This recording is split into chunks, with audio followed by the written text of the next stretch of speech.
Hi there. Black comes out on top in the thin ice trap in the Alatorsev Gambit in the Botvinnik system of the semi-Slav, and this trap occurred in the 1964 game between Zaitsev and Ljavdansky. And the Gambit line is named after the Russian GM Vladimir Alatorsev. White opens d4, black d5, the Queen's Gambit with c4 and the Slav defense c6. Knight c3 in the semi-Slav e6, knight f3, knight f6, and now the Botvinnik system with bishop g5.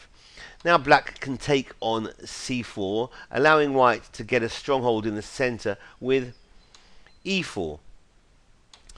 Black advances on the queen side with b5, allowing e5, hitting this very awkward pinned knight on f6.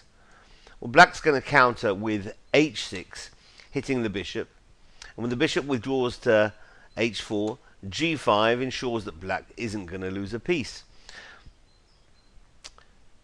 White now can take on g5. That's the obvious continuation. Knight takes on g5. And rather than simply recapturing h takes on g5, bishop takes g5, and knight bd7, that's the main line, Alatorsev suggested in this position this move, knight to d5, the Alatorsev Gambit. It allows white to gain an initiative now with knight takes on f7, another pawn hitting the rook and the bishop hitting the queen. The bishop's going to be taken, so queen takes on h4, allows knight takes on h8. White does have an initiative, but black also is not short of attacking chances as well. Bishop b4 now, and the knight on c3 has to be protected. The most common move is rook to c1. This has been played by Shirov, Nikolic and Gulko. But the line we're looking at is the queen to d2 line. After black continues with c5, and I should point out that Timon and Sveshnikov and the tongue-twisting Lezhubejevic, I always get that name wrong, have all experimented with this opening the Alatorsev. So black plays c5 here.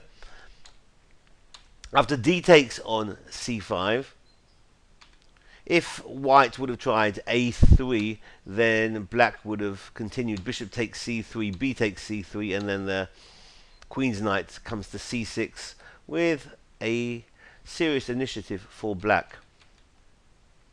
So again, after c5, white takes on c5, d takes on c5, the knight comes out anyway to c6, and this is where I believe white goes wrong with bishop to e2. More to the point would have been g3. But after bishop e2, where white wants to consolidate his material advantage, that's a mistake, because now knight takes on e5.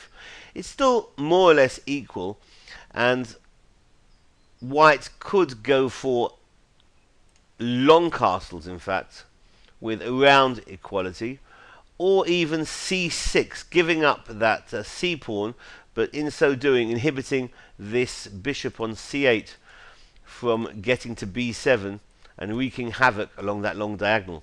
Because if white here plays the obvious move, castles, then it's close to game over for black.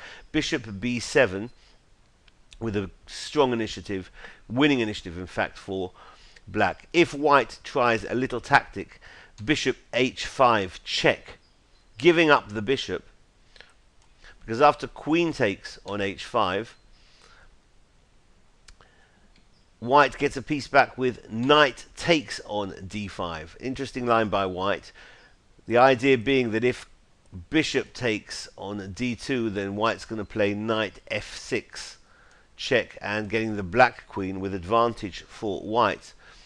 However, after knight takes on d5, black plays bishop takes on d5, allowing white queen takes on b4, but here black wins with knight f3 check. If the king goes to the corner h1, then queen takes h2 is mate, and if g takes on f3, queen g5 is going to be mate after king to h1, and bishop takes on f3, checkmate. So this has been the thin ice trap in the Alatorsev Gambit of the Botvinnik system of the semi-Slav. Thanks for watching. Bye-bye.